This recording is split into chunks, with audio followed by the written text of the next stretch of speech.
The Batteries Included podcast is brought to you with United Chargers and their Grizzly range. The next generation of Grizzly is here. Meet the Grizzly Ultimate, the most powerful AC Level 2 charger for home use. With a maximum current of 80 amps, that's 19.2 kilowatts. Your vehicle could be charged up to twice as fast as a standard level 2 and up to 15 times faster than a level 1. And of course, it's Wi-Fi connected, so you can take control of your home charging, view stats, set a charging schedule, take part in demand response programs, and control your charger remotely. And that joins the lineup alongside the original Grizzly Classic. The Grizzly Duo, designed to charge two vehicles at the same time. The Grizzly Mini, a portable charging station. And the Grizzly Smart, a revolutionary smart EV charger. Those chargers can adjust the current from 16 amps up to 40 amps, that's 9.6 kilowatts. Plus, the Grizzly Ranger IP67 rated, built in Canada, and with the highest quality materials. You can order yours right now. Go to unitedchargers.com, that's unitedchargers.com. Hello and welcome to the Batteries Included podcast, August 30th, 2024, episode 53. We made it over a year on our new project. Wow, who knew? Thank you if you were here when we left the Inside EVs podcast and started this. And if you're new today, then welcome. Everyone's welcome. On today's show, we'll talk about the Hyundai Ioniq 5 XRT. They now have a car if you want to do some, we'll call it soft roading. The Lucid Air going 500 plus miles in highway range testing, and the Chevrolet Equinox EV hitting over 300 miles in the latest, greatest highway range test. And of course, much, much more as well. I'm Martin Lee from EV News Daily, looking after some of the hosting at the minute to give Dom a break and also to do the comments that you can see on screen right now and bring those things in. You saw Tom Malogany on screen a moment ago. Hopefully we'll have his beautiful face back any minute.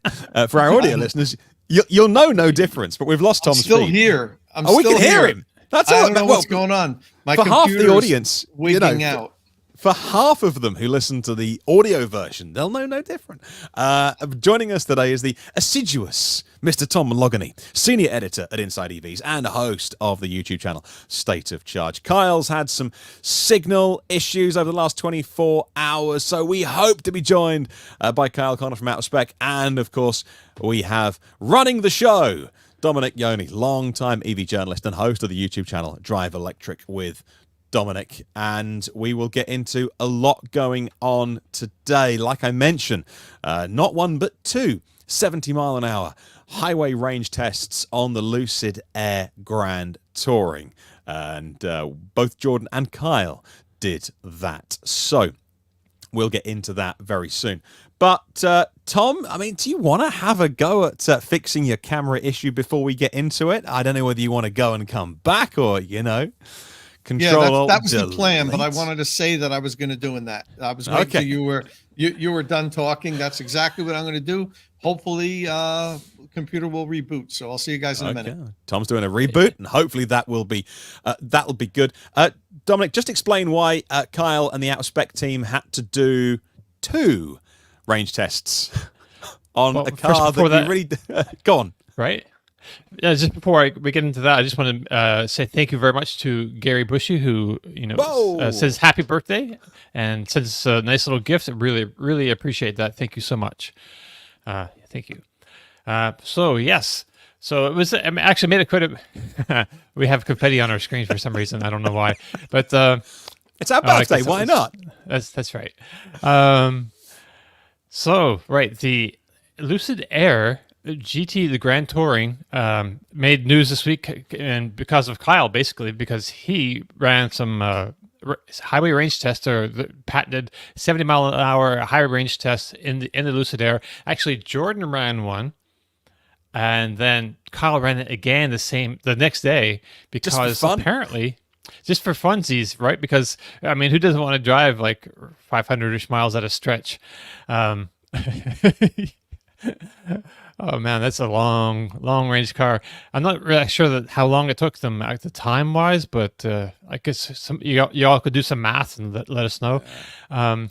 So apparently they had switched the tires over they had gotten the car from Lucid and they put the different tires on it, but they didn't change the label on the door at all. So, as per the way they do things over there, they just filled up the tires to the sticker on the pressures on the sticker of the door. Your door sticker has all those your air pressures on them. There's Tom's back. Yes. Awesome. Tom's so then back. they had to redo it. They're celebrating with some more confetti for Tom. That's awesome. There you go. Love it. Yeah. So it doesn't look like Kyle's going to make it. I'm not sure. We haven't heard from him. I tried to call him last night and wasn't getting any reception wherever he is.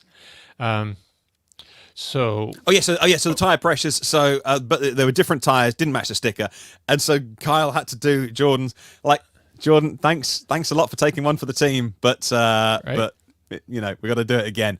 But what's amazing about that was because it did more than 500 miles, it not only made all of the usual EV press, and I say that obviously all of the EV press are incredible. So everything from Inside EVs, Electric, and Teslarati and Green Car Reports, and all of them. I've missed out some of the great websites. All picked up on it, of course, to go, wow, 500 miles. But I saw it, wider, and I don't know, the sort of CNBCs and the sort of financial and the wider press just picked up on this. An EV goes 500 miles, and of course, EVs have done 500 miles before, and Tom's done 500 miles, and Lucid. But it was great to see loads of positive EV coverage, and that all came from the team at Outer Specs. So that's fantastic, and well done to them.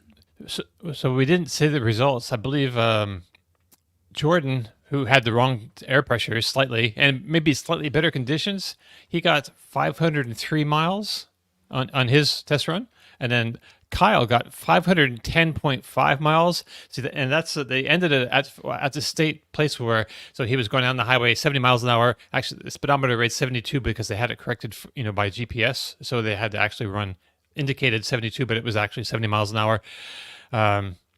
So as soon as the battery could no longer sustain that speed, it started to drop. That's when they ended it right at 510.5 miles. But then he kept going like another 13.2 miles, and the speedometer was just kind of dropping. And then he crested a little hill, and he got a little bit. He was trying to get it to an exit, and he didn't quite make it. But they had the Cybertruck and a trailer not far behind. So when he ran out, he got 523.7 miles when he came a dead stop.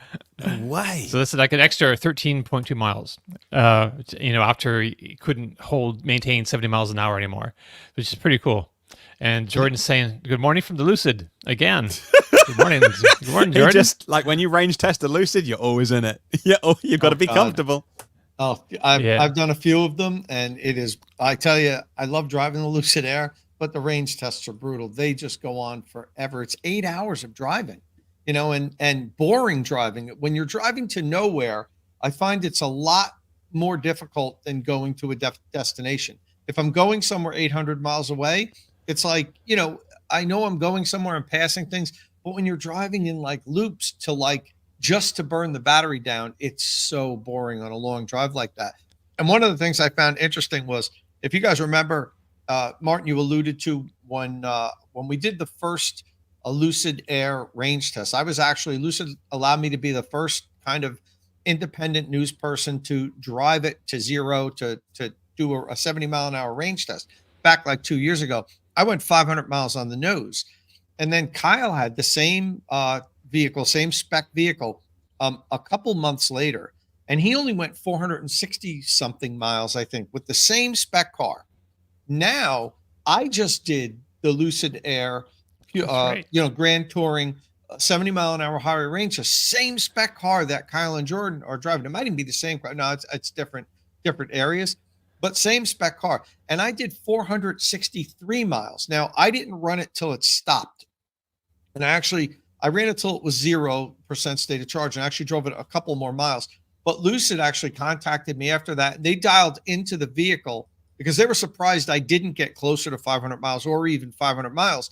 And they said that the vehicle had 4 kilowatt hour left, like as a reserve, a lower end buffer, after you hit zero or when I stopped. And that makes sense because you're saying Kyle drove 13.3 miles after it hit 0 or whatever. So that equates to around 4 kilowatt hour. You know what I mean? And I didn't do those extra 13 miles. So I probably could have finished up somewhere around 480. But then you would say, well, why is it still so much different? You have to understand, you're going to get different results on every single range test. Even a 2 mile an hour wind will make a difference. Kyle's doing this in Colorado at a higher altitude. There's less wind resistance. And on an 8-hour drive over that course, it's easy to add 5 miles of range per hour of driving at a higher altitude. So you'd say, well, how did he drive 50 more miles than you with the same car with the same battery? It's very easy. And we always talk about this when we do our range tests. When we do our range tests, you can't just say, okay, this car's good for 500 miles. If I drive it, I'm going to get 500 miles out of it. That's not the case. You might get more, you might get less, but it gives you a good idea of what you can expect under the same condition. And the sort of baseline. Yeah, there was a great comment that it's tipped off my screen now, but was about this being a 70 mile an hour range test. This isn't you doing mixed conditions driving. This is a constant 70 mile an hour and at 500 miles. So if you wanted to do the kind of range test that some other outlets do, which is, we were in traffic for a bit and did 56 and then we were at 62, like, you're going to get way over 500. You start going around town and including that in a range test, and it's not. You see, way over 500. This is a 70 mile an hour range test, and we know that that's when mileage takes a real hit once you get up to speed. So amazing. The one you tested, Tom, was that the 24 or the 25? It was a 24. Okay. But it did have this. It was supposed to have the same, 118 kilowatt hour battery pack. That right. So I don't know if they made other small improvements, but it was brand new when I got it. It had like 1,000 miles on it, I think. Right. Nice. I hope to go. Hoping to get a go in it myself at some point. Maybe not for 500 miles though. It's just such a long way. I'll tell you, it really is a long day because, it's not just the 8 hours of driving. We go to DC fast chargers first, charge the battery up to 100%, get it nice and warm. That takes a while, particularly at the end from 90% till it shuts off, and then when we're done, we've got to charge it up or drive home, whatever. So it's like a really complete day when you're doing a Lucid Air range test. Right. But it's fun. It's difficult, but it's fun. Excellent. There was another 70 mile an hour range test happening this week. And when that happens, the EV world stops to pay attention. And once again, it was our own Tom Malogany that got behind the wheel to do this. Tom, last week, you released a new video featuring the Chevrolet Equinox EV. Giving your first impressions this week, a new video documenting another official state of charge 70 mile an hour highway range test. Now, this vehicle should be getting a ton of interest because the gas version has averaged, 250,000 units for a decade now. So this, even the nameplate, requires us to give it a lot of attention. But at highway speeds, tell us about your test and give us the final verdict. Yeah. So as I mentioned on the show earlier, really the reason why I got the Equinox EV more than anything is just to produce a lot of content, because I know it's going to be a very popular choice. So at least a lot of people are going to be interested in thinking about getting one. The Equinox itself has been incredibly popular. Martin alluded to over 250,000 units sold annually over the last 10 years. And some of those years, top 350, 360 units. So this is a really, really important vehicle for General Motors. They sell a ton of them. And so I knew there'd be a lot of interest. And I said, I as you guys know, I've had an Equinox in the past. My wife and I had one for 7 or 8 years. We actually loved it. It was suited our needs perfectly. It was the perfect size. It handled everything we needed it to do. So this was a natural for me to pick it up. And I really want to try to produce a lot of content to help people decide if they want to get one or not. So after I did my initial, hey, I leased an Equinox EV video, what's the first thing to do? You got to do the range test while it's nice and have a fresh battery and while it's still warm here in the summer. So I charged her up. I actually had a failed start. I charged it up, hopped down on the turnpike, and about 40 minutes into it, there was a traffic jam. A car was broke down. I was sitting there for 10 minutes. I said, okay, got to bag it. This isn't good. So I turned around, drove home, rested up a little bit, then went checked my traffic apps and everything, and went back out and did it. We finished up with 303 miles, and I was still at 1% state of charge. Although as I was sitting waiting for I actually ended up at an Electrify America charging station that had a line because it was Labor Day weekend. While I was sitting there waiting for my turn, it turned to 0. And the remaining range said 3 miles of remaining range. So I drove 303 miles. It was pretty much dead at that point. It was in reduced power mode. I was getting all the warnings, plug in immediately, everything you get when it's super low. I'm not going to drive the car till it dies like Kyle does. Let Kyle and Jordan do that. That's fine. I don't need to do that. I personally, I like to really, when the car can't maintain 70 miles an hour anymore, I call it quits. I think that it's 70 miles an hour if I can't do 70 miles an hour, it's fun to see how much further it goes, but that's when I kind of turn around and head to the charging station.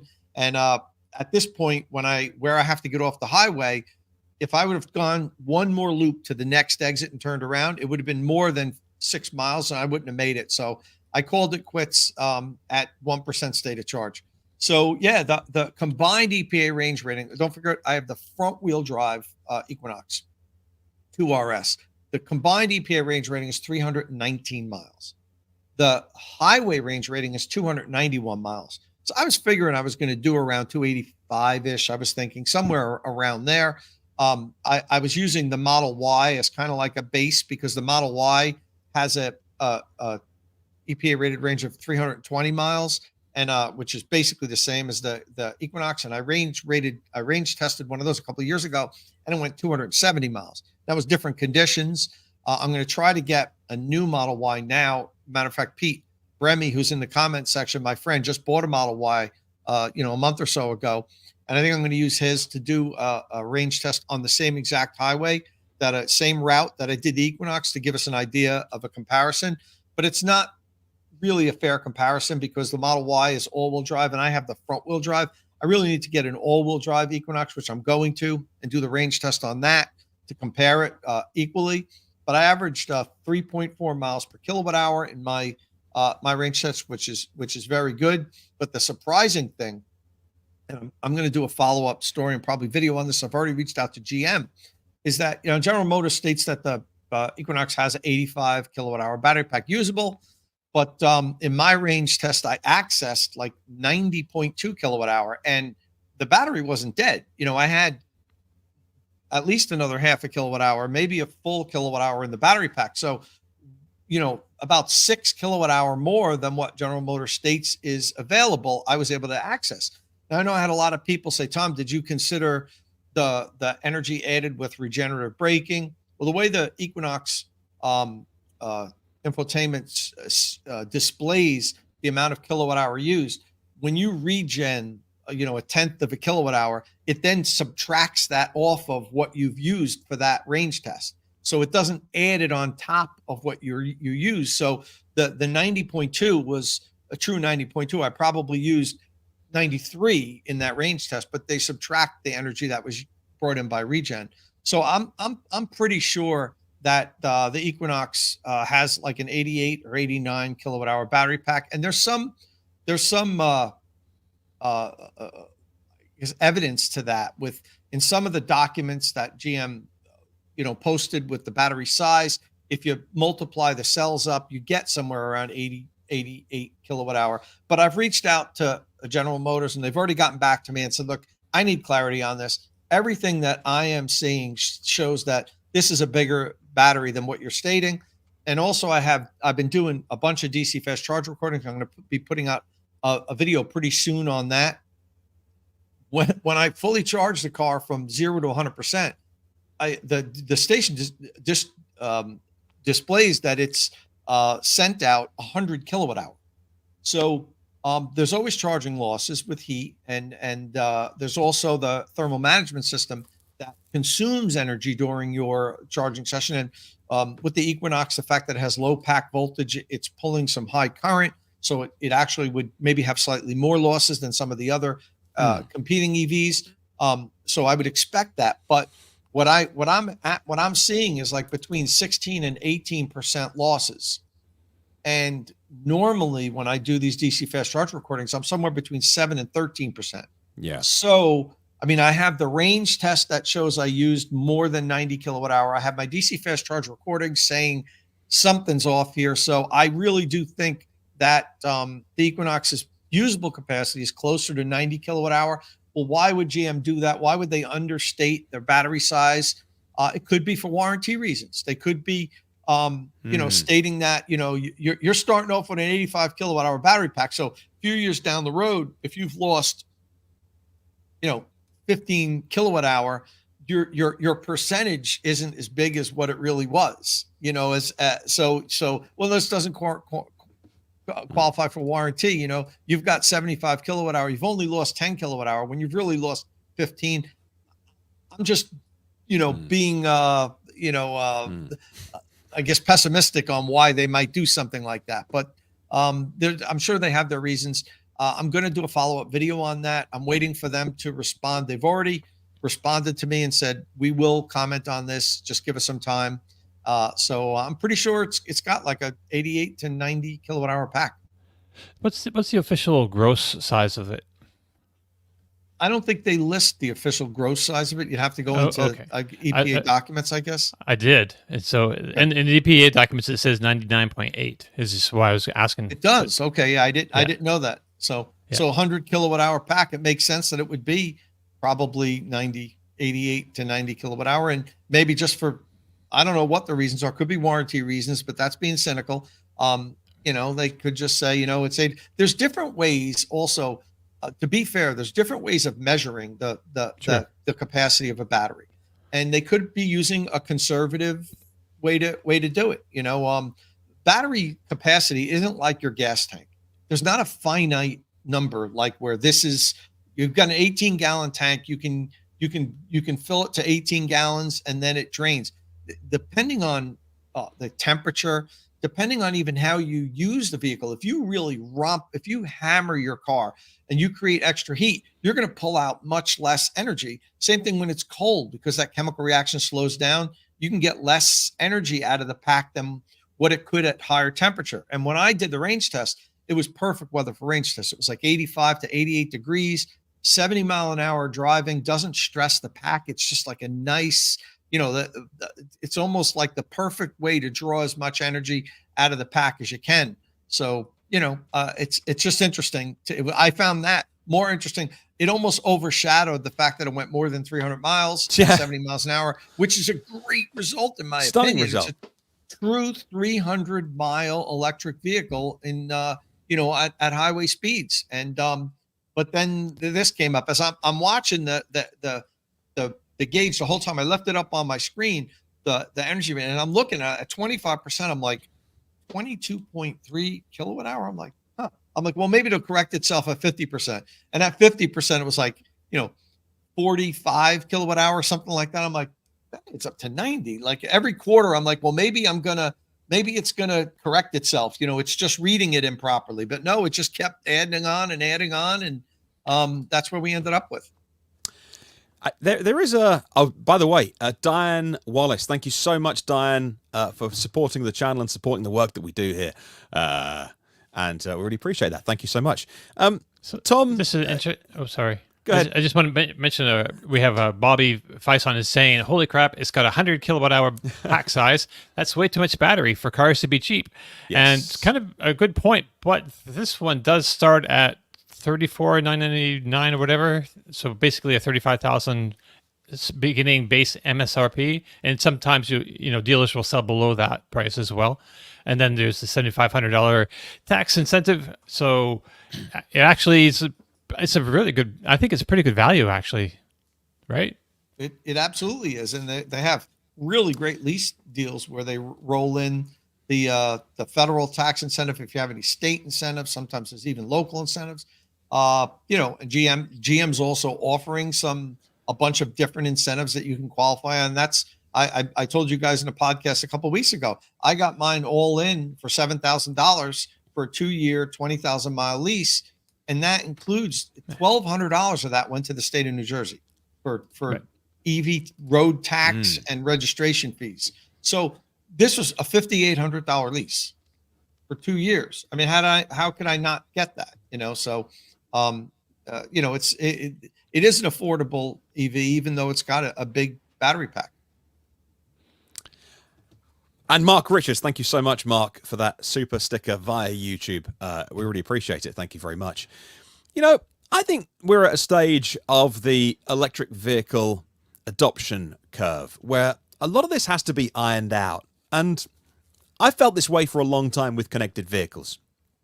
In terms of, if you are leasing or renting a product, you have a slightly different relationship with it. But if you're buying something, which is the second biggest purchase we often make behind the house that we live in, you want to own that vehicle. And with connected vehicles, they are forever umbilically tied to the manufacturer. And we've seen that for good and bad recently in China with manufacturers like Hi-Fi, H-I-P-H-I, which made the version of the Model X and the Model X, S and X, and owners being like, well, the functionality's all gone now, the company's disappeared. And the same, with Fisker, I don't know about the exact bankruptcy laws in the United States, but it looks like the judges are going to try and hold some money back to keep cloud services running for Fisker, is the latest I read. If someone can clarify that, I'd love that if those cars carry on working. But it reminds me very, very much of the situation with mobile phones back in the day. Now, Apple used to do some trickery with their batteries in the name of good faith, very much good faith, and your phone's not being bricked. Apple slowed down older iPhones as their batteries aged because they were shutting down. As lithium-ion batteries degrade, they become less capable of supplying the peak current demands. That can cause the device to shut down unexpectedly and damage the components in some cases. Now, Apple introduced a software update that would manage the performance to smooth out these peak speeds. So the phone carried on operating, it doesn't become landfill, but they never communicated that to customers. And so if you look at a phone like the iPhone 7 Plus back in the day, it had a 2.34 gigahertz A10 Fusion chip, right? That could run at half speed at 1.2 gigahertz to save the battery and peak current. Now, that ended up costing Apple, I believe, fines for the company. Any super tech nerds in the chat, please correct me on that. I believe it cost them some money, and it certainly cost them some goodwill. But look, Apple were doing that in good faith. They're like, oh crap, we've got this situation with the batteries, lithium-ion battery tech, not in the early days of mobile phones and devices, but 2017, a bit of a different era to now. They were doing it all in good faith, but they weren't being entirely transparent. And I think the EV industry is in that phase now of working out how transparent you have to be. Transparent about your data, where is it and who's using it. I've long had a beef with Elon Musk and Tesla when he's like, we've got all these computers around the world. I should be able to tap into them, use them for compute when they're sitting in your driveway to run processes in the background and be like a distributed supercomputer. And my take is, no, it's mine. I mean, we can come to a deal, Elon.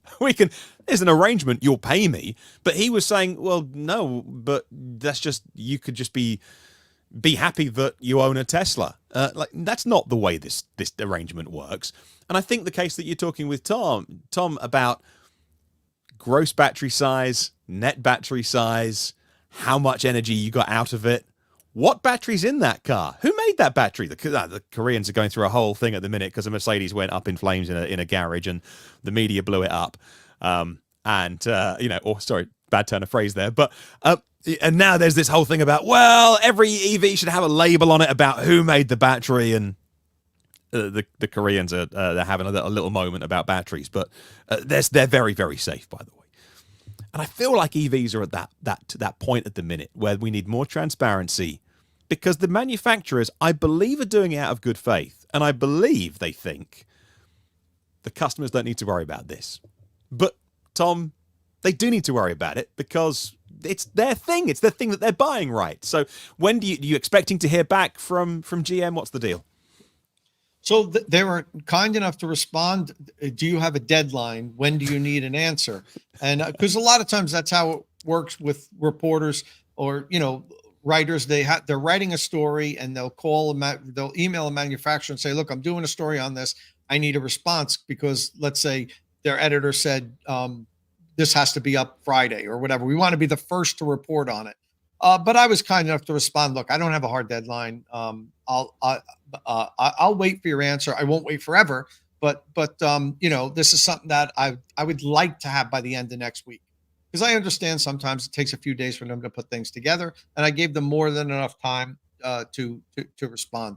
And I'm in a position now where I don't have a senior editor over my head saying, no, you got to put this up tomorrow. Just say we reached out to them for comment, and we'll update the story when we get the comment. I hate doing that.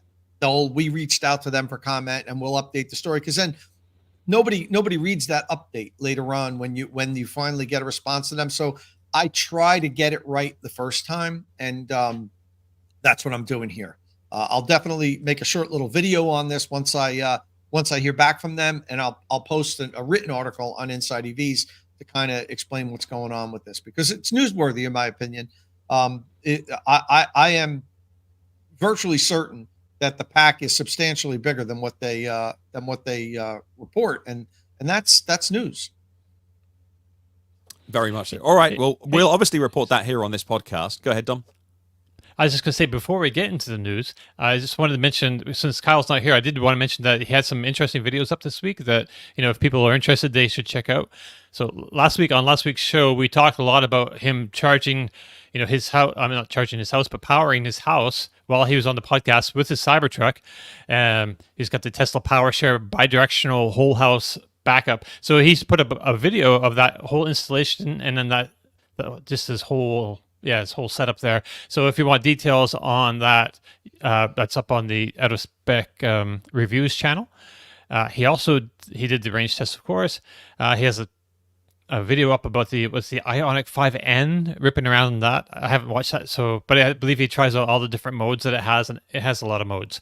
And finally, he has, and this one's interesting for a lot of people, the driving video of the Volvo EX90. That's the big 3-row, finally out now from Volvo. And so if you're curious about Kyle's opinions on the driving dynamics and how it feels, that is up there as well. And and finally, he's was sandbagging us. I didn't even hear about this. So recently he was at the Monterey Car Week, right?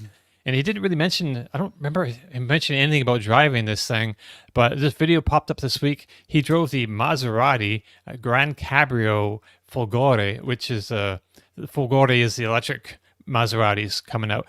And this is the convertible one. So it's not a big, long video, but it's a 3, we talked about this car a little bit before, but it's been some time. So it's got like a 3-motor thing with 800 volt powertrain.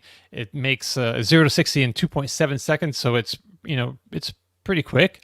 But it's $206,995, so the base MSRP, and they can go up substantially from there. Didn't get a whole lot of. I didn't watch the whole thing in like all detail, but enough to see that it seems like a fun car to drive, and I believe it might be the first electric convertible out there on the market now, right? For you, I mean, we've got the MG Cyberster. Right. Yeah, I forgot about that. You guys, MG, now the Chinese / British company, has got the Cyberster. Are you going to get a go on that? Yeah, I'd love to. I just need to get around to it. And talking of MG and their owner SAIC, they said this week that solid-state batteries, proper solid-state batteries, will be in their vehicles by the end of next year. So, we talk about solid state and semi-solid state with the semi-liquid electrolyte, but they said full solid state batteries are ready for game time by the end of next year. That's not coming from one of those like the BYDs or CATL. So we'll wait and see. That would be a huge moment in the world of electric vehicles, and that's coming from the owner of MG, because lighter, faster charging, so 80% charge in, say, 10 to 12 minutes on a typical battery, at least 250 miles added on a typical efficiency EV in 10 to 12 minutes. No risk of combustion, and cheaper to manufacture once they get to scale. It would be an incredible moment. And so that's what China is saying. So yeah, we'll see where they put those. They would put those batteries in something that's more expensive, like the Cyberster. I would have thought. I saw that announcement, and I was reminded there was a video that went up. I think Inside EVs actually had a little post featuring this video, and it's about a gentleman in China driving the Neo. I think he has a Neo, but he went to a swap station. Oh yeah, this guy called Ran. Yeah, this guy called Ran. Yeah. Who? Yeah, go ahead.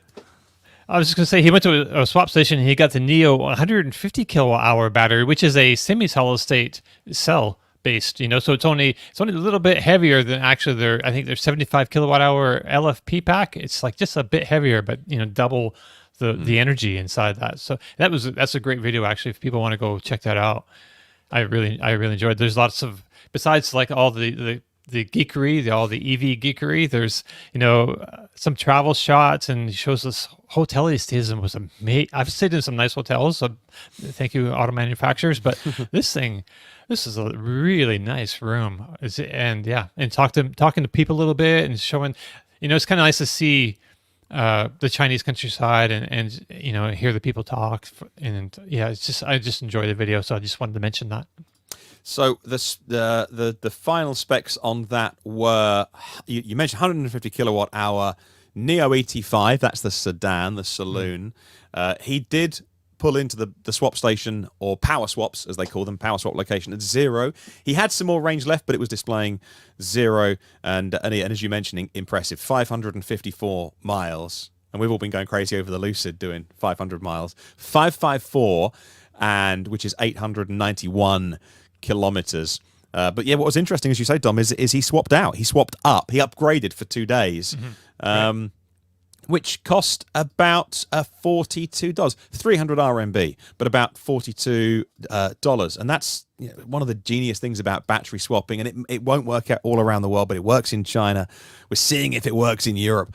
And he needed to do a longer journey, and because they've kept the external dimensions of the packs the same over the years as the battery energy density's increased, you can do that, and you can have different energy inside the same physical dimensions, which $42, take it off for 2 days, go do range testing with it, or for the rest of us that would be the annual road trip to go see some long distance relatives and things like that. 550 miles, semi-solid state battery. Very, very impressive. So, and it's cool because if you have like the original, Neo, whatever, I forget the model name, from a few years back, you can go to a swap station and all of a sudden you have a 150 kilowatt hour battery, for your little vacation or whatever, it's kind of nice. Yeah. We haven't got battery swap stations or power swap stations in the US. There are some stuff happening with taxis. I think I forget the name of the company doing Ample. it. That's it. Thank you. But we'll see if it takes off.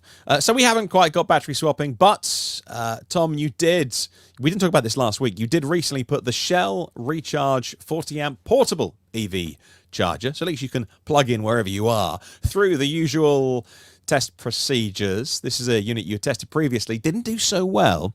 Shell has redesigned some of it. So how did it go, Tom?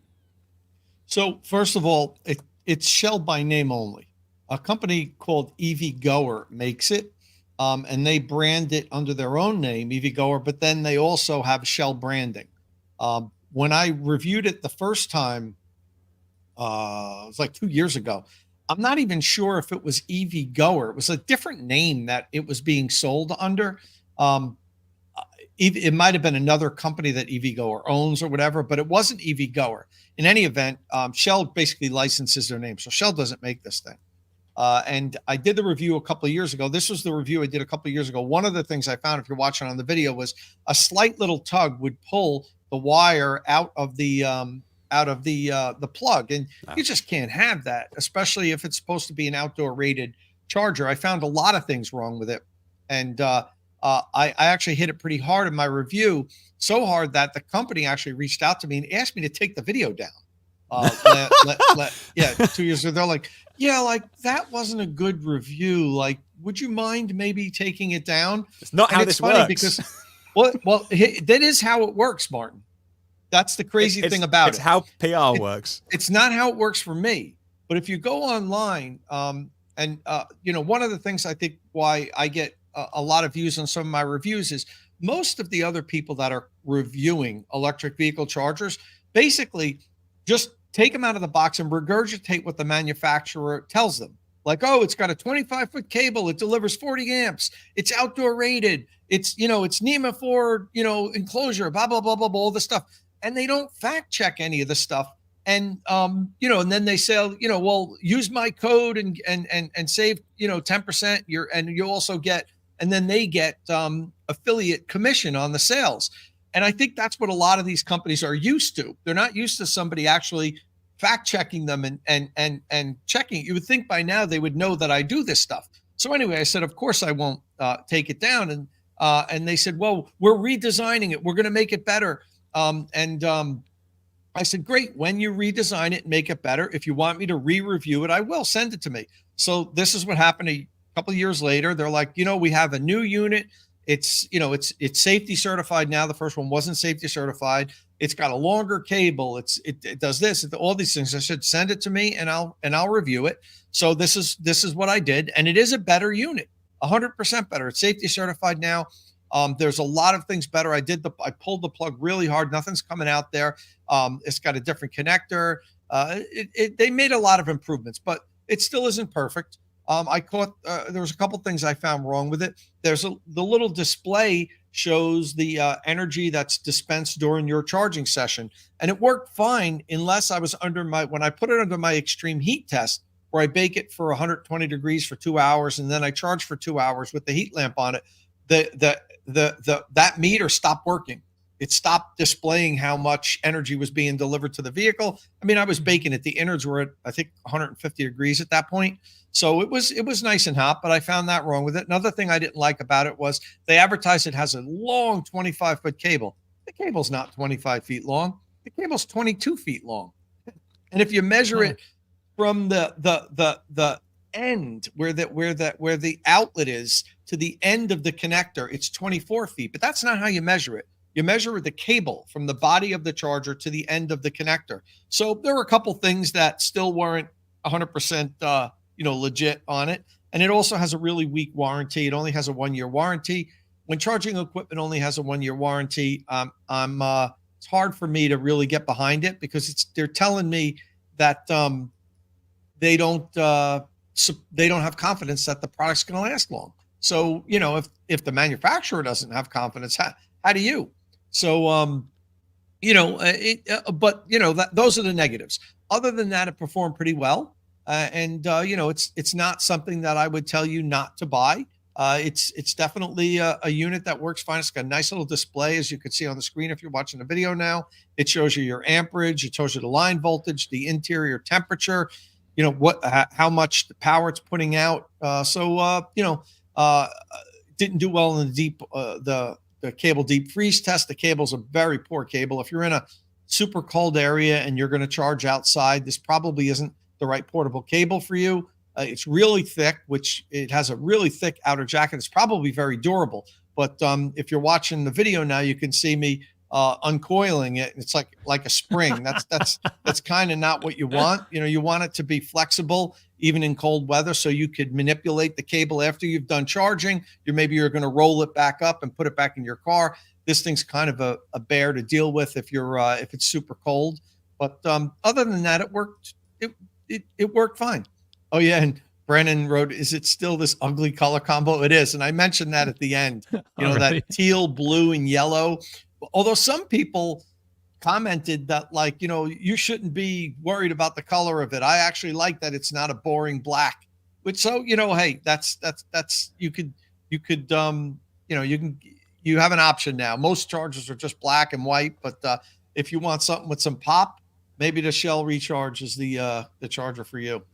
Excellent. Well, there we go. So go watch that video, and as always, it got used and abused, all in the name of another legendary state of charge test. Now, for thumbnail pedants, let's get on to the top story this week, at least according to the little picture that we put on YouTube, and that is the 2025 Hyundai Ioniq 5, which gets a new trim and a new native charge port. And for the life of me, I cannot work out which is the bigger bit of news this week. Because if you want to go quickly, there's the N trim of the Ioniq 5. I love the Ioniq 5. I love the pixel styling that's now filtered through the rest of Hyundai. I think it looks great. I'm sure Dom is currently beavering away in the background on the Hyundai News website to get a nice little picture of the XRT trim. I think we'll start with that, actually. Because it's added a new semi-off-road trim. Let's get into it. So, some parts of the world have had this upgrade already. Not the XRT trim, but the bigger battery. Standard battery gets bigger. 58 to 63 kilowatt hours. So, another 20 miles or so. The big battery goes 77 to 84. And that is another decent jump in range. 310, about 310 miles. EPA. So, it gets two things. It gets a new trim, XRT trim, and it gets native J3400, which is the new name for the Tesla connector, or NACS.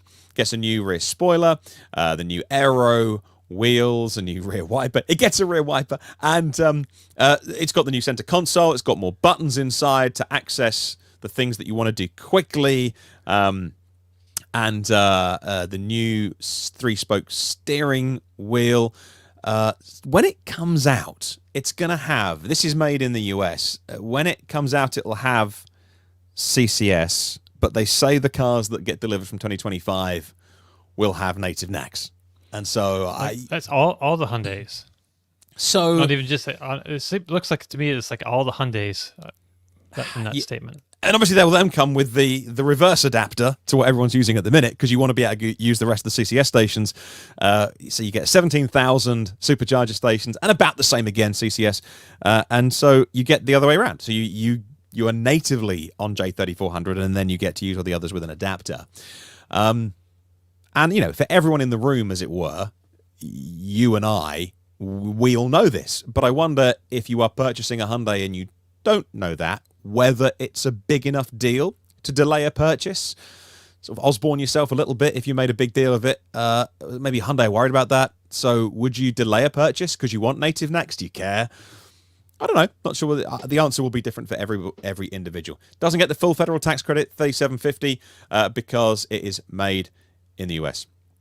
Probably the full one in the future. So let's talk XRT trim, and then we can get into the whole native J3400. The big thing for our visual viewers, or our visual audience at least, is you'll see the big black trim at the front and the back. Now, it's subjective. It's not for me. I think they've ruined the vehicle. I love the Ioniq 5. This looks pretty terrible. I'm sure there's a ton of people that say this looks amazing. So it only comes in the big battery all-wheel drive trim. It adds about an inch to the suspension. New wheels on that as well. 0.9 inches. It rides higher and also differently tuned suspension. Going up against the Mustang Mach-E Rally and the Rivian R3X. Not that the Rivian is out yet and will be for a while. But yeah, like I say, if you want to go slightly off-road, maybe you've got the XRT trim. This is, they call it digital camouflage. They call this. We just saw a close-up of the rear right bumper. I'm not sure I like it, but hey, who cares? So it could sell really well.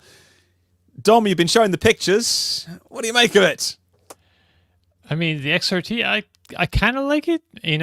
I like the idea of it, but I'm wondering who it's for, because I don't think it's going to, So just recently we've seen the Ford Mustang Mach-E Rally, put out there, which is kind of a, higher performance, off-road, kind of vehicle. Rally, it's right in the name, so like a rally kind of style vehicle.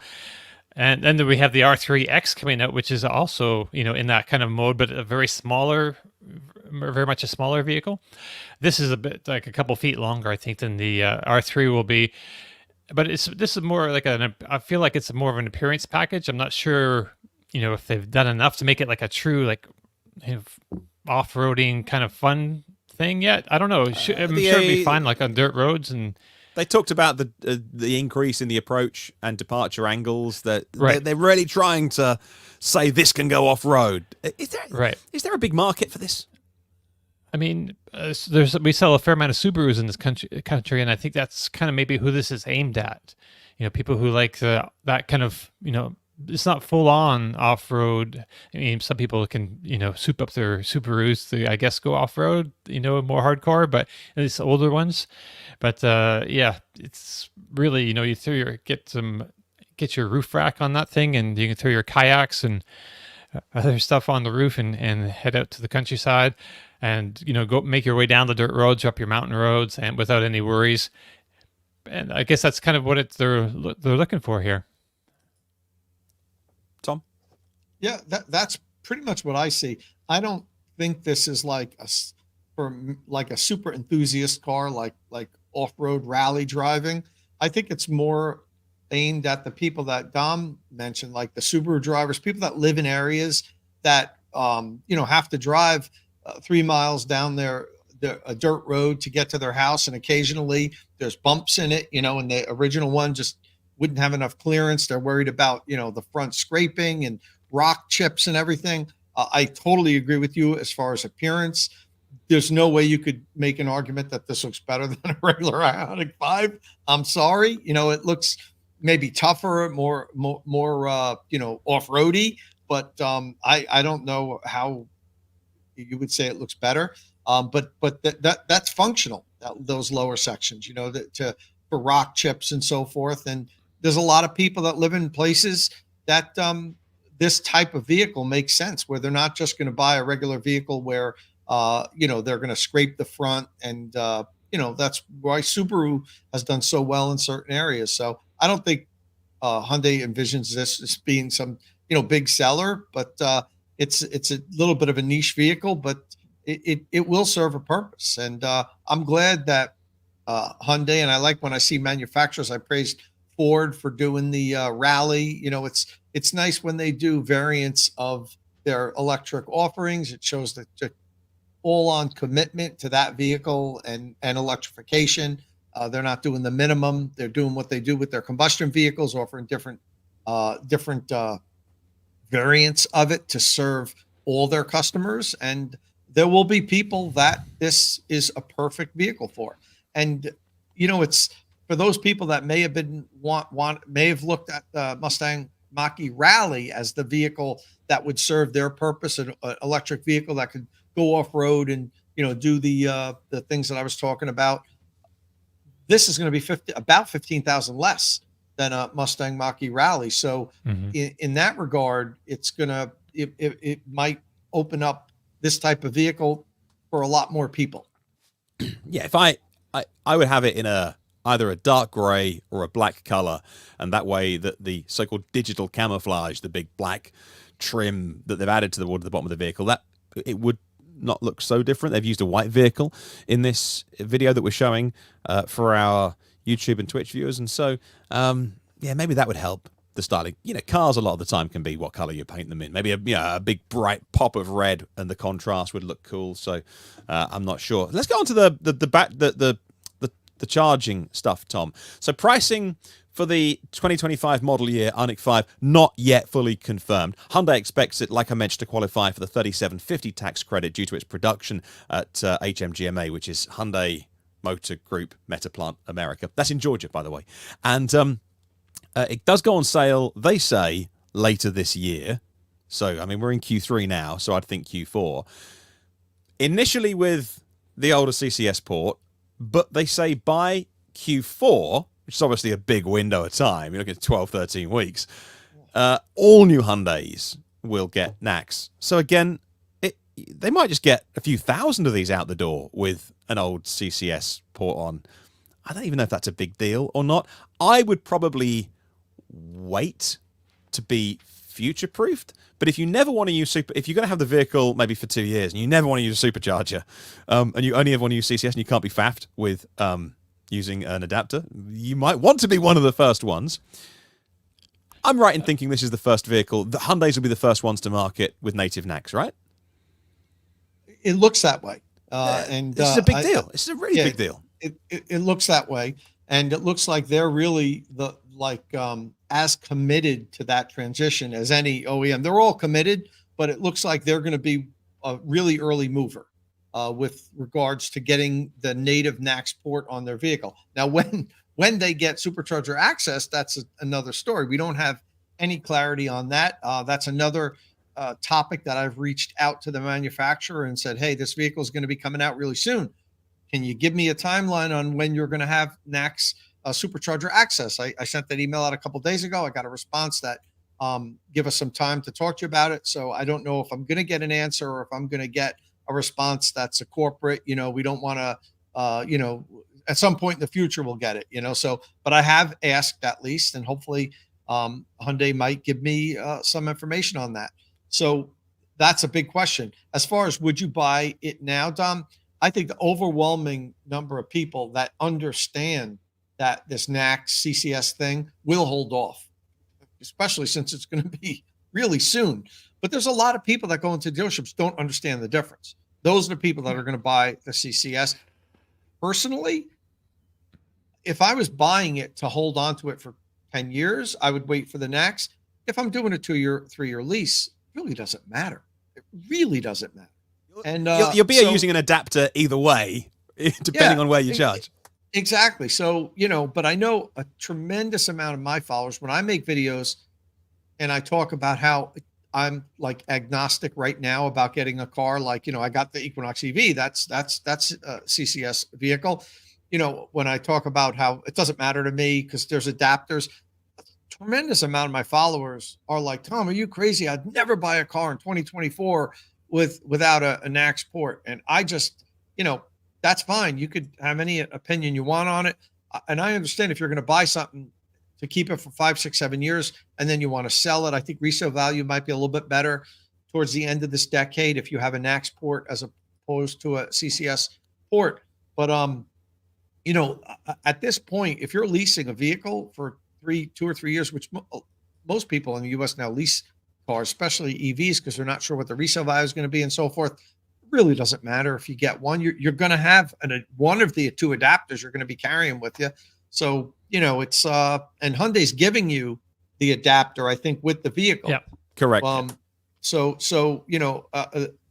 It really, to me, doesn't make that big of a difference as far as if it has an NACS port or a CCS one port. I guess over time, I think most of the charging networks at EA and Iona and more are probably, it's not going to be like CHAdeMO. So, because it's different protocols. So I think it'll be easier to just dual head them. Now, not as easy if you're using one dispenser that's dual headed that you then power share and split and charge 2 vehicles. But if it genuinely is one parking space, one piece of hardware, which I'm a huge fan of, by the way, I think for many people, they see a big box in the ground, they see a charger. I know it can be more expensive to do it like that, but I just prefer that when charging networks do it like that. But hey, I'm not buying the hardware. It's easier to put dual heads on those, and you can. It's just not going to matter. There'll be hopefully lots of choice of CCS 1 or J3400, but that's not going to be happening overnight, and requires a big investment from EA and EDGO and Iona, and the rest. Obviously, I'm looking at the comments and seeing all of the implications around a higher voltage architecture on EGMP and superchargers. And if there hadn't been all the tumult earlier this year around the supercharger team, I was so confident in that under their leadership that I'd have said, don't worry about it. It will be sorted. They're moving at a rapid pace. But I did see in the comments earlier, someone said, I test drove a Chevrolet and it did charge on a supercharger. So maybe that window of testing is open. And maybe we're about to get a big announcement. But I'm increasingly less confident that J3400, that supercharger third-party rollout is going to happen anytime soon. I think it might have nothing to do with all the layoffs, but kind of feel like it has to, though, right? You sort of, it feels like you're making a logical connection. And this, well, actually, Chevrolet put out or GM put out a press release recently about the situation there, and they mentioned in their press release that they were acting in good faith, and had all their ducks in a row. It seemed like, and so it kind of implies that maybe Tesla might not be acting in good faith right now, or maybe there's something going on behind the scenes that we're not seeing. So. But it's really riled a lot of people, who have eGMP cars like the Hyundai EV6 or the Kia EV6 or the Hyundai Ioniq 5 or the Hyundai Ioniq 6. Because they have, great, you have an NACS connector now, but you can't plug it in anywhere because the one network that's all NACS isn't open to you unless you go to a Magic Dock and you have the NACS connector. You don't really need the Magic Dock. I don't know. I wonder if it'll work without the Magic Dock at a Magic Dock a charging station. What do you think, Tom? Well, I'm not sure what you're asking. You wonder if will work without the Magic Dock on a Magic Dock station? So the Ioniq 5 has a NACS connector, or will have a NACS port, I guess. Yeah. So when you go to but it's not. It can't charge on the Tesla network, supercharger network right now. But what about if you went to a supercharger that had the Magic Docks that can charge CCS cars? But if you don't use the CCS connector part and just use the NACS plug, will it charge? I would think it would.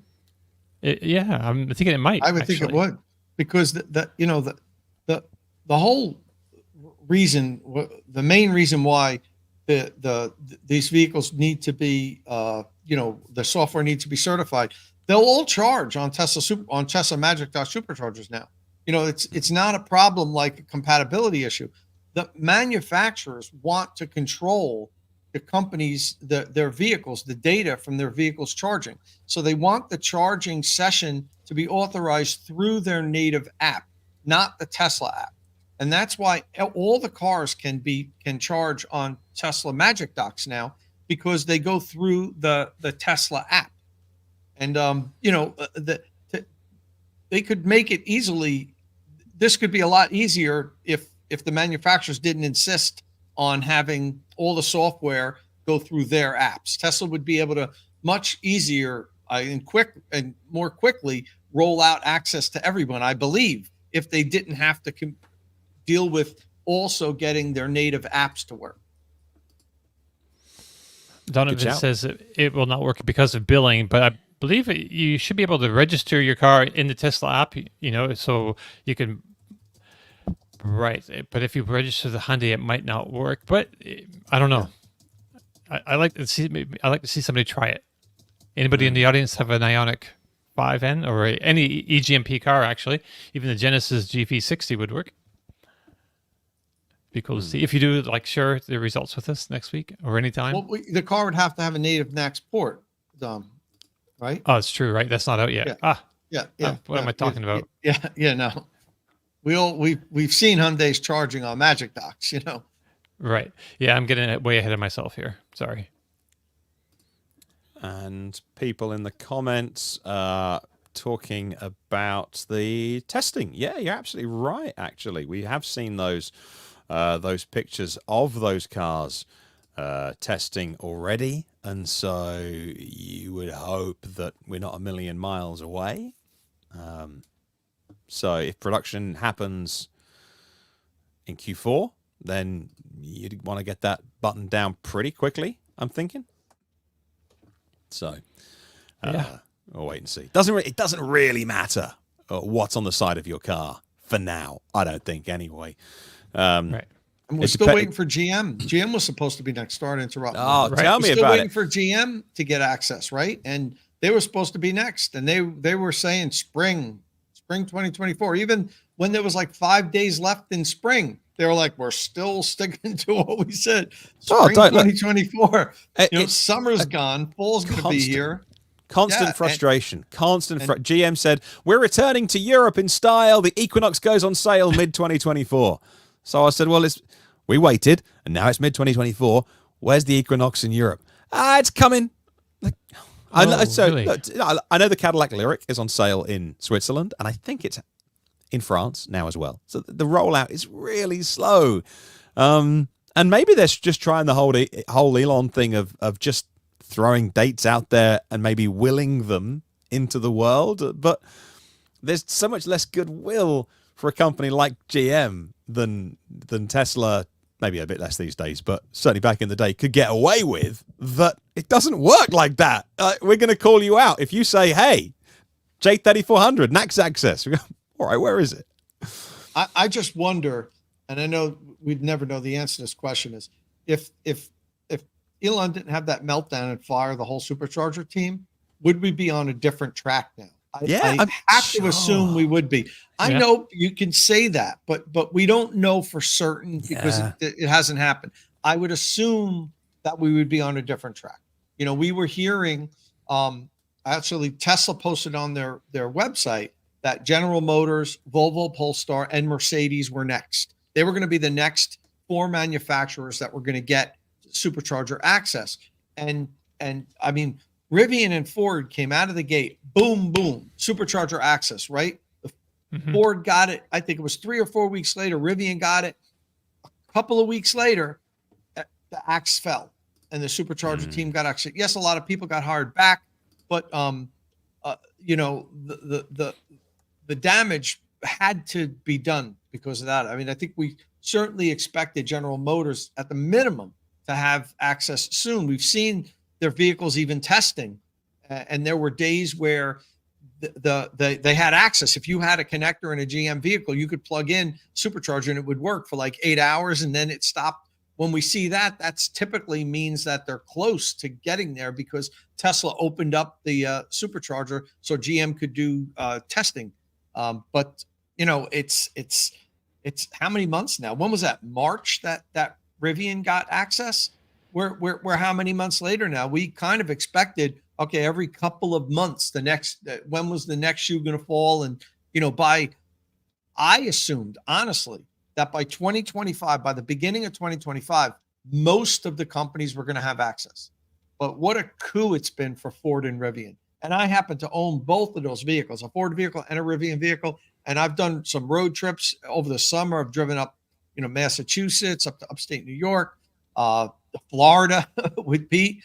And having that adapter in the trucks, it's just peace of mind. You know, it's like it opens up so many more places to charge.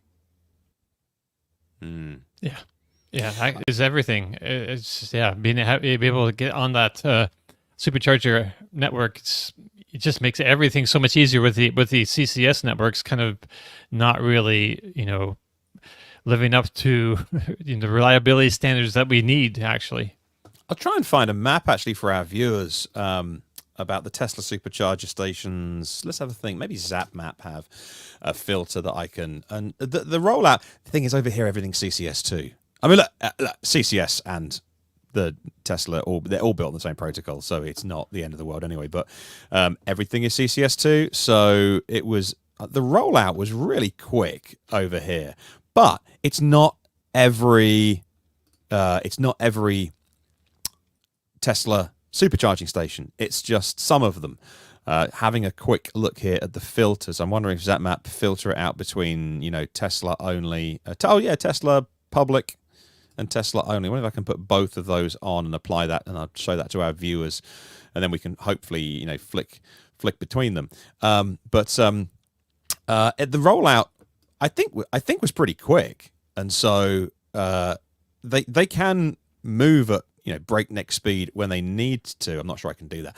And I've seen some comments about let's just get it working and improve it. The whole Voltaire, the best is the enemy of the good, or management or coaching books call it perfect is the enemy of the good these days in that parlance. And I get that, but also sometimes, no, let's get it right before we roll it out. So I'm conflicted that I do want it to be right when it rolls out. And the Tesla supercharger network over here, when they opened it up, I think was rolled out really well, and I think it just worked. And in fact, I would choose those stations over others just because the Tesla pricing is so much lower than some of the others.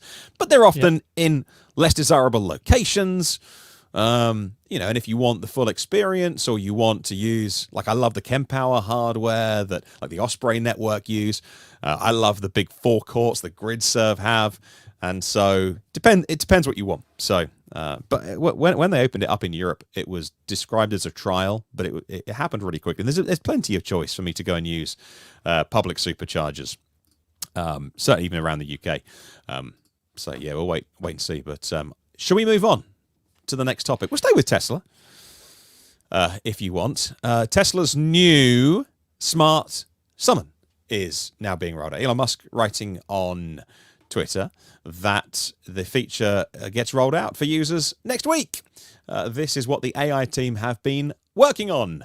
Now, this is the final week of September in 2022 because Elon Musk he promised on social media, Twitter as it was at the time, that actually Smart Summon will be arriving by the end of September. I mean, it's not Roadster levels of bad, but it's 2 years late.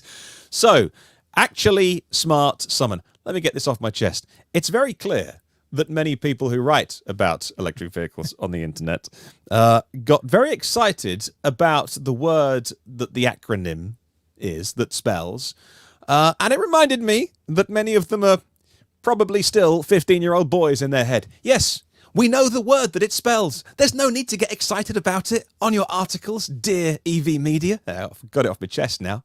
You are grown women and men. We know the word. Anyway, I'll move on. It's been a long time since it was meant to arrive. It's coming next week, and so it uses vision only. It uses the cameras. The car will unpark itself and make its way to you. It was never really that useful, but now, as long as you have the app open and you keep the button held down, I gather that's how it works. The car will reverse or drive out of a parking space and come and find you, which is very, very, very cool. And it can't park itself using the feature. I think this was an important thing to get out of the door, even if it's not perfect. That whole thing, again, just get it rolled out, because obviously Tesla are now pivoting the company. They're not a car company, not an energy company, not a solar tiles company. They're an AI and robo-taxi company. And if the cars can't do something very basic like that, then it would get in the way of that hype that we're going to get very soon around robo-taxis and that big event, which we think is the location of that is probably down now. But let's get onto this. Obviously, Dom, you have a Tesla. Are they rolling this? Have you got the feature yet? Is it? Have you had any recent updates rolled out to you? And is it at all useful to you? Well, let's see.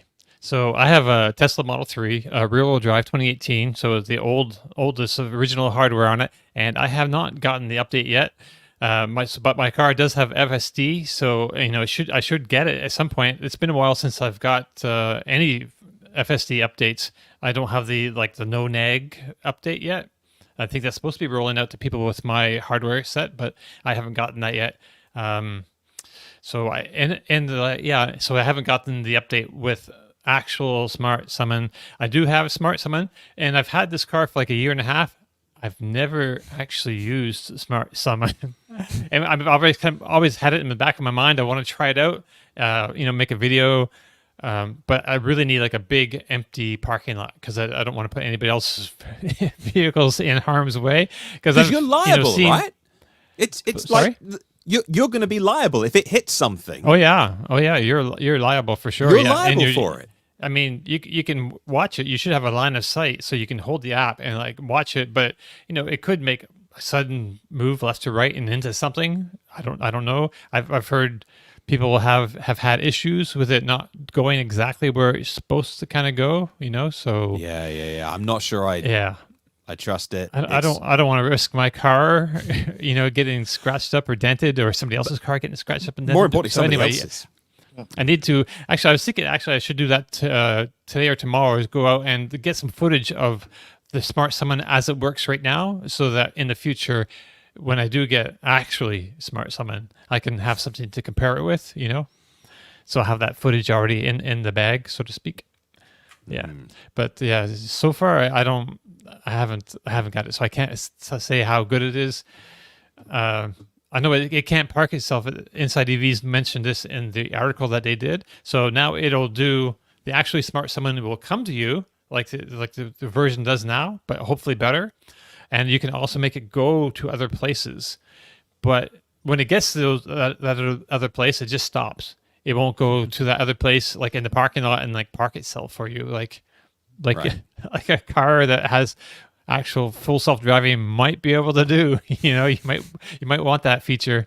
Actually, when it's doing full self-driving, sometimes it'll park in driveway if you put in like a person's address. Sometimes it'll go in the driveway and park. And but like my house, it won't. My house, it thinks for some reason, full self-driving Tesla thinks my house is on the other side of the street. So when I full self-drive to my house, it just kind of stops down, like a house away from my actual house. Actually, it doesn't even get to my actual house, and then it pulls over on the right side by my house. But if I go to if I just take it off and then immediately turn up into my driveway, I get the warning sign, beep, beep, beep, beep, beep, like I'm going off the road when it's my driveway. I'm not going off the road, but it thinks that, I don't know what it thinks really.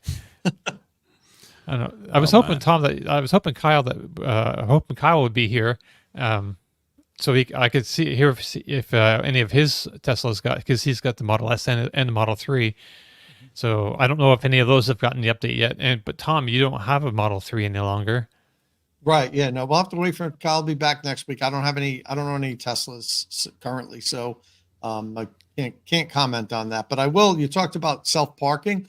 When I was in China with XPeng, this was pre-COVID. They were showing off their self-parking feature on I forget which vehicle it was. I think it was their, I forget which vehicle because I drove them all. But it was really cool. A lot of people in China live in big apartment buildings, and they have underground garages. The parking's under the buildings because they're just giant apartment buildings. Very few people live in single family homes like we have here. They live in these enormous apartment complexes with huge multi-layer underground parking decks. And what they were showing off was that you could come to the beginning of the parking deck, or like where the elevator is, and get out of the car and, press park, and it'll drive through the parking deck and into your parking space. But it had to be your parking space because most people have an assigned parking space there. It couldn't find an open spot and then park, but it would go through, make turns and everything, drive around, and then back into your parking spot. And this was 4 or 5 years ago. So, they were a little ahead on that with XPeng's X-Pilot. It had really good self-parking features, and it would, although the vehicle couldn't do it, but it was against the law. It wasn't certified yet in China. They weren't allowing vehicles to drive without a passenger. So, you had to, sit in it, which defeats the purpose. Right. But we sat in it, and it did it multiple times. Even when there were other people, the parking lots are busy, cars are backing out in front of you, it would stop. Then it would go drive around the whole parking lot, get to your spot, back up and back in perfectly. So I guess one of the things that it hasn't been able to do to make it for the Tesla to be able to do that, it hasn't been able to use reverse while it's in full self-driving. Apparently, there's an article on Inside EVs this morning, I believe, that's mentioning that it's either got reverse or is getting reverse pretty soon. But also, I just want to clear up. So the Tesla does have self-parking if you're in the car, and it's very much improved now. I did a video like a year ago or so, self-parking, and it took like a full minute for it to back into the car. I timed it. It was like a full minute to do a really simple operation. But now it's much quicker, and it works pretty well, I thought. Yeah, absolutely. And to the comment that you showed on screen, Dom, that said, you're very anti-Tesla. Look, we've been hard on GM. We've been very hard on Volkswagen for not bringing the Buzz to the US quicker, and other cars as well. Like the ID7, I think would be a good seller. So look, you're kind of soft on Toyota though, Martin. I don't know. You kind of give Toyota a pass. I saw the news this week. Toyota said we are cutting our EV ambitions following market changes. Like, how do you go lower than zero? Anyway, we we were going to talk about there's not a lot to talk about, honestly. Scout Motors, which is the subsidiary of Volkswagen, confirmed they're going to reveal their electric SUV, or RUV as they call it, rugged utility vehicle, brilliant, on October 24th. Date for your diary: 44 years to the day since the last Scout 2 was built. It's a bit of a historical significance to that announcement. They're going to be made in Colombia and South Carolina. $2 billion being invested. They say that they could make up to 200,000 vehicles annually. You'll be going well to sell that many Scouts, but we won't get into it now. However, that is worth mentioning at the end of the podcast today. October 24th, of course, will be all over Scout when we get there. But there we go. Thank you very much. That brings us to the end of our show this week. I hope you've enjoyed it. Thank you ever so much for hanging out with us, as always. And let's keep the conversation going, whether that is on social media. You'll find us in all the usual places. And if you're watching the YouTube version of the show, down below in the comments, because we read all of them and reply to as many as we can. So please keep that conversation going, whether you agree or disagree. We love to hear from you. And it's really important for the algorithm. If you like the show, just click the thumbs up, and it shows the algorithm that you liked it. Other people might like it, and it helps us get bigger and grow the podcast. Hit subscribe and tap the bell icon. Thank you very much for joining us, and we will see you again very soon. Hey, Dom, say ciao.